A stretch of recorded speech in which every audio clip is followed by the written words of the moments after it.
justiça, entre caixas e tambores, se liga no groove. Estamos de volta, segundo bloco do Antenados na Geral ao vivo para todo o Brasil. Primeiro Antenados depois da eleição, né, presidencial e algum segundo turno de governadores no Brasil. A gente falou no primeiro bloco sobre política. Eu vou falar agora um pouco sobre igreja e posicionamentos também. E para compor a nossa mesa de debate, também recebo ele que é pastor da Assembleia de Deus, Geração Eleita. Ele também é músico, pastor Marco da Costa. Pastor, bem-vindo ao Antenados na Geral. Eu agradeço pelo convite, agradeço por ter sido recebido aqui mesmo chegando tarde, porque chegar aqui na TV Boas Novas hoje não é uma coisa muito fácil. A gente tem que sair de casa umas 4 horas com antecedência e ainda assim chegar em cima da hora. Mas olha, é um prazer estar aqui e fico contente de saber que já está pegando fogo. Já, sexta-feira, eu nunca vi uma sexta-feira tranquila, o negócio é sempre forte aqui. Programa pentecostal, Isso aqui é demais.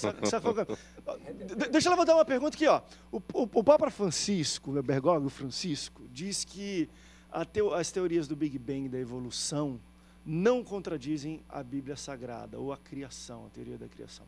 O Papa Francisco fez uma declaração na última segunda-feira, dia 27, e isso causou, gente, um rebuliço, tanto no meio cristão quanto no meio acadêmico, né? Em discurso a uma academia de ciências no Vaticano, o Papa afirmou que a teoria do Big Bang não contradiz a Bíblia. Vou lhe falar que eu não sou muito entendedor também das ciências, não, e tudo.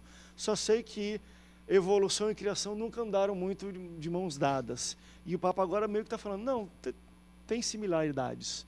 Elas são aceitas e conseguem se comportar. Na verdade, o que é interessante, este Papa que está agora, ele está quebrando um monte de paradigmas, né? O posicionamento da Igreja Católica, por exemplo, diante o divórcio, ele mudou todo. Diante um casal, a homossexualidade, ele tem um discurso bastante flexível, né? Que é diferente do que se espera, talvez, do Vaticano, né? do latim, aquele negócio do catolicismo bem, enfim, romano. Qual a visão de vocês? Claro, eu não vou ficar falando sobre ciências, eu não sou entendedor, não sei se os irmãos são entendedores um pouco sobre esse assunto, se tem conciliação entre evolução e criação, da maneira que ele colocou, mas eu queria falar mais nessa questão da quebra de paradigmas de uma estrutura tão rígida que é a Igreja Católica e o Vaticano, e ele parece que vem minando os assuntos mais polêmicos, né? Ele está dando conta lá enfim, mandando prender padre lá que roubou, e aqueles que têm a questão de pedofilia mandando prender também e falar o nome. O que vocês têm visto desses movimentos, desse Papa? Bem, André, primeira coisa, o Papa definitivamente, ele me parece ser um pouco progressista com relação à questão da Igreja Católica. Progressista no sentido de mudar, né? Mudar algumas coisas e o que eles são, o que é bom de mudar para eles é quem sabe. Agora, com relação à questão teológica, veja só, a Bíblia, eu não encontro nenhum ponto da Bíblia que contradiz a ciência. A questão da evolução, de alguma maneira, a evolução existe. Por exemplo, existe uma evolução, a gente acredita exatamente. Dentro da mesma espécie. E outra coisa também, por exemplo, se você analisar a evoluções geológicas que são plausíveis de serem verificadas, estão lá fósseis, a geração de petróleo, por exemplo, que é a degeneração de fósseis, coisa toda lá que existe, o processo químico, tudo isso é uma evolução, é evolução geológica natural. Existem coisas que a ciência não sabe exatamente como surgiu, por exemplo, o mundo, ninguém sabe como surgiu, não sabe onde é a ponta do universo. Todas essas coisas, o homem fica especulando, a especulação faz parte da ciência. Se o Papa disser que o Big Bang tem alguma coisa a ver, tem alguma relação, ou que não contradiz a Bíblia, ele que está dizendo isso, ele que tem que dizer em que ponto que ele acha que não contradiz. A Bíblia diz, a Bíblia não define com clareza como é que Deus criou o mundo. Evidentemente que não define. Houve reações químicas, houve processos químicos e físicos que fizeram surgir a natureza como ela é, e a gente não sabe como foi, que a Bíblia não diz. É muito rápida a descrição bíblica de como surgiu o planeta Terra. Então, fica muito difícil a gente dizer acerca do que ele está dizendo, porque é um ponto crítico da ciência, é um ponto em que apenas é uma teoria, existem muitas dúvidas em cima dessa teoria, e existem muitas dúvidas teológicas acerca da criação do universo que nós não sabemos também responder. É porque pouco importa como foi, dado ao fato de que não está na Bíblia. Então, para nós, do ponto de vista de fé, não importa tanto. Agora, do ponto de vista da ciência, a ciência pode investigar e chegar a alguma conclusão, e a conclusão a gente vai analisar. Agora, não adianta a gente ficar inventando métodos. Por exemplo, não, a Bíblia diz que Deus fez, haja luz e houve luz, então foi instantâneo. É instantâneo em que tempo? No Kairos ou no Cronos? É a mesma discussão. Kairos não tem esse negócio de Cronos, pô. A instantâneo é do ponto de vista pontual. Não foi no Cronos, porque o Cronos foi depois que foram colocados os luminares. Tá Então, percebendo? já foi no Kairos. Então, Que é a nossa referência, mas poderia. Enfim, é muito louco. Né? O que é instantâneo do ponto de vista científico? É algo cujo tempo é muito pequeno. Mas esse tempo que ele está se referindo, o tempo da ciência, é o tempo Cronos, que é o tempo de relógio que a gente marca. E o Kairos? Kairos aí é tempo de Deus. Aí vai perguntar para Deus, vamos dizer assim, se você quiser muita dúvida teológica. Eu não sei, eu não consigo, vamos dizer. E até sobre a questão enfim, dos pontos todos que foram colocados pelo Papa, que é uma coisa muito interessante, que eu não sei se todos os telespectadores sabem até disso.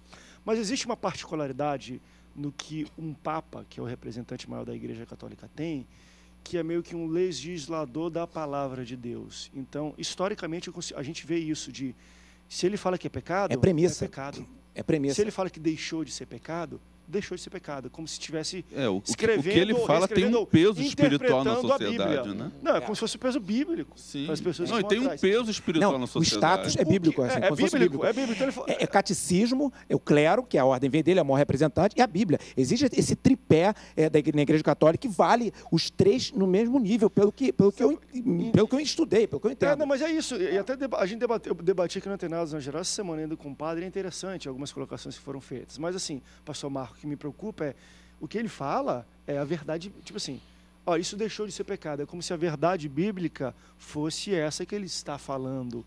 E isso a gente consegue ver historicamente várias mudanças de algo que era pecado, deixou de ser pecado, era pecado, deixou de ser pecado.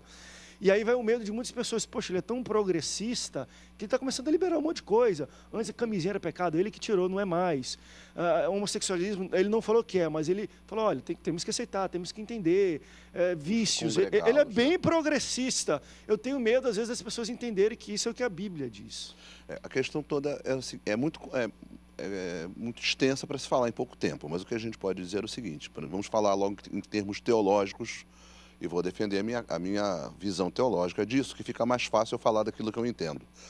O que acontece é o seguinte, quando nós analisamos a Igreja Católica, eu sei que muitas pessoas que são católicas assistem o programa e concordam, discordam, e é mais para isso mesmo, é debate que a pessoa tem que concordar ou discordar, ou muito pelo contrário, se isso é possível. Mas o fato é que, teologicamente, a gente sabe que num dado momento, a instituição que a Bíblia chama de Babilônia, e que parte dos teólogos, uma parte bem considerável, considera ser a Igreja Católica, ela vai chegar num momento da história em que ela vai achar que vai ter o controle do governo mundial como teve até agora. A partir de quando foi instaurado o governo humano por parte da Igreja Católica, porque as pessoas, às vezes, na nossa geração, a gente já passou por isso, a gente não viu isso. Mas quando foi instaurado o Império Romano Germânico, o Santo Império Romano Germânico, foi, na verdade, uma reinstituição do Império Romano, onde Carlos Magno foi aclamado, foi coroado pelo Papa como sendo imperador romano e governava o mundo de então. E era um governo que era mantido pelo poder da Igreja Católica. E o que acontece então? Desde então, a Igreja Católica vem tendo uma hegemonia no mundo todo. A gente vê que todos os governantes, todos não posso dizer, mas a grande maioria procura ir ao Papa em algum momento quando ele assume o seu governo, ou até um pouco antes, vai até o Papa. E o que acontece? Pelo que a Bíblia fala, lá em Apocalipse, capítulo 17, da prostituta sentada sobre a besta escarlate, e a gente não vai dar para falar muito sobre isso aqui, porque não vai dar. Escatologia vai embora. Mas o fato é que essa política da Igreja Católica hoje, de ser tão liberal e aceitar coisas que a sociedade já usa no seu dia a dia, é mais uma forma que eu vejo de procurar ganhar a simpatia da sociedade, porque a gente pode observar que no mundo o cristianismo está sendo perseguido. As pessoas, às vezes, aqui no Brasil, se procura mostrar de maneira diferente. Quem fala sobre isso são os cristãos evangélicos. E, na verdade, uma grande minoria. Porque hoje em dia, quando a gente pensa em cristão evangélico, as pessoas misturam grupos que a gente nem pode dizer que são cristãos evangélicos. São uma coisa anômala que existe, mas que não se enquadra na condição de cristão evangélico. Mas os cristãos verdadeiros hoje, ou pelo menos que nós presumimos assim, falam sobre essa perseguição dos cristãos no mundo todo. E o que acontece? Da maneira como a Igreja Católica está se portando hoje através do Papa, ela está conseguindo, de alguma forma, ganhar a simpatia das pessoas. E quando acontecer, a gente não sabe se vai ser já ou se daqui mais a 30 anos, a gente não tem noção disso. Mas que quando houver o estabelecimento do governo mundial, ele acredita, pode ser que ele seja a figura que vai estar presente tentando conseguir essa influência sobre esse governo mundial ou não. A gente não sabe se vai ser esse Papa, mas o papado, de alguma forma, vai tentar ter esse domínio como tem tido no mundo até agora. E o que vai acontecer num dado momento? Ele vai descobrir que o anticristo não vai aceitar isso, não vai aceitar o governo dele, a influência dele, porque a Bíblia diz, o apóstolo Paulo fala em 2 Tessalonicenses 2, que ele se levanta contra tudo o que se chama Deus ou se adora. Então, se ele se levanta contra tudo que se chama Deus ou se adora, ele não vai querer ser governado ou influenciado por um governo, ou melhor, por uma religião, a maior religião do mundo, que ainda é o cristianismo, tendo a ingerência sobre o seu governo. Então, o que vai acontecer? Aquilo que a Bíblia fala, que a besta e os 10 chifres que terão poder por 1 hora para governar com o anticristo, têm o mesmo intento e vão se levantar contra a prostituta e vão devorar as suas carnes. Então, essa política aula atual... de escatologia, estão aprendendo aí na sexta-feira, hein, crente? Pois mas essa política atual, ela aponta para isso. Eles estão querendo, o que está querendo acontecer? Ter assim, aceitação do mundo todo, dos governos, para que ele possa se inserir dentro do contexto daquilo que hoje se fala com muita... Até com um exagero sobre a nova ordem mundial. Mas, de verdade, nós esperamos, de algum jeito, uma nova ordem mundial. E ele quer se inserir nisso. Na verdade, na minha opinião, essas frases avulsas que esse Papa ele tem jogado na mídia, elas funcionam como sementes, né? Uma vez eu vi um filme chamado A Origem, que ele fala que você tem que plantar ideias nas pessoas como semente. E essa ideia, ela vai crescendo, ela vai germinar, ela vai crescer até se tornar num ato consumado. Então, ele não esgotou o assunto, ele não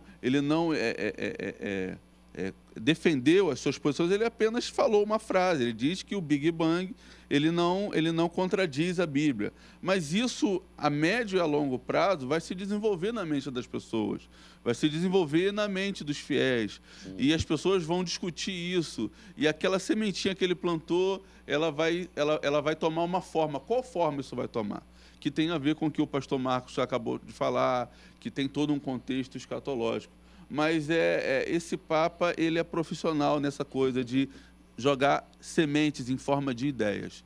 Porque você não vê ele na televisão ou até mesmo se manifestando através da mídia impressa ou eletrônica, esgotando o assunto, falando a posição teológica dele, ele apenas joga frases soltas, né, e que deixa a gente com a mente suspensa, conjecturando o que ele pode estar pensando ou não. Então, eu acredito no meu íntimo que são ideias em forma de semente que ele tem lançado, e isso tem a ver com um contexto escatológico.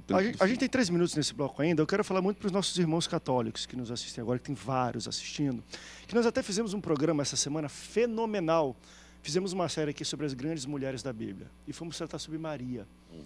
Porque eu, como evangélico e nasci na Assembleia de Deus, eu tenho que também botar minha mão na palmatória, porque nós queremos fugir tanto do estigma de adoração e de ter ela como ídolo, que nós menosprezamos o papel e a figura que ela representa na Bíblia. Maria, evangelho, nós somos um pouco Maria, isso. Né? Não, o que mais tem congresso de mulher, Débora, Ruth, Esté, nem se fala em Maria. Por quê? Porque a gente quer distância. Mas a Bíblia apresenta como, se não, a mulher mais importante, mais agraciada que já existiu, que já pisou nesse planeta Terra. Mas foi interessante que eu chamei, e eu gosto, não tem nada, isso quebra também estigmas, eu chamei um padre para debater um pouco sobre isso, porque, como nós evangélicos temos distância, não sei se as pessoas sabem, mas o ensino para um padre, né, da teologia, eles têm a Mariola, ou seja, o estudo de Maria. Do mesmo jeito que a gente vê a apologética, não sei o quê, os livros, eles estudam sobre o assunto, sobre a pessoa. E ele me pontuou algumas coisas muito interessantes, que eu vou para um rápido intervalo, daqui a pouco eu volto, eu quero só debater. Porque foi no final lá, a gente não teve tempo de extinguir, eu deixei, respeitando, colocar tudo aquilo que ele tinha de entendimento sobre aquilo em voga, e eu queria só debater hoje, porque foram colocados 3 pontos que, de fato, é o que difere muito os evangélicos dos católicos, o cristianismo do evangelho e o cristianismo católico, que é uma colocado por ele, que Maria não morreu, teria sido assenta ao céu, como Jesus foi. Jesus, na verdade, morreu e depois ressuscitou em corpo glorioso. Então, as 2 correntes da Igreja Católica são essas. Ou morreu, mas depois ressuscitou em corpo glorioso foi, ou não morreu. A segunda é que ela nunca teria tido nenhum relacionamento conjugal com o seu marido. Então, por isso, Virgem Maria, não é porque ela também teve Jesus quando era virgem, é que ela se manteve virgem. Né? Foi um outro debate. E um terceiro que eu achei que é uma grande diferença, que também eu não sabia muito, de fato, embora a gente debate todo dia, que a Bíblia não é a única regra de fé e condução deles. Existem outros livros e concílios de onde eles tiram o ensinamento e tradições que também vêm a colaborar e adicionar a Bíblia para eles darem base para o que eles acreditam. Já nós, a gente é só na Escritura e ponto final. Já que a gente está falando um pouco de reforma, hoje é aniversário da reforma, é só na Escritura, né? Vamos para um rápido intervalo? Daqui a pouco a gente volta no Antenados na Geral. Não sai daí, o Antenados volta já já. Eu queria falar disso que me incomodou.